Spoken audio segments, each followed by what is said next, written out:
سلام. با فرا رسیدن عید نوروز و آغاز مسافرت‌های نوروزی چند توصیه برای بیماران مبتلا به لنف ادم یا افرادی که در معرض خطر لنف ادم هستن میتونه براتون مفید باشه. اولا که چه مسافرت هوایی چه مسافرت زمینی طولانی مدت در افراد گاهی اوقات نیاز به دستکش لنف ادم محافظ یا پیشگیرانه داره که توسط پزشک تجویز میشه. پس افرادی که تعداد لنفاوی زیادی خارج کردن یا درگیر شده یا دوره‌های طولانی شیمی درمانی و پرتو درمانی داشتن، قبل از سفر برای تهیه دستکش پیشگیرانه به پزشک خودشون مراجعه کنن.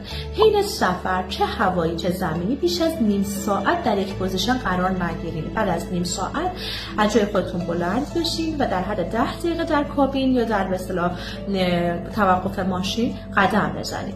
جلوی پای خودتون بسته یا کیف قرار ندید و حین سفر یا پرواز مچ پای خودتون رو و مچ دستتون رو مرتب حرکت بدید.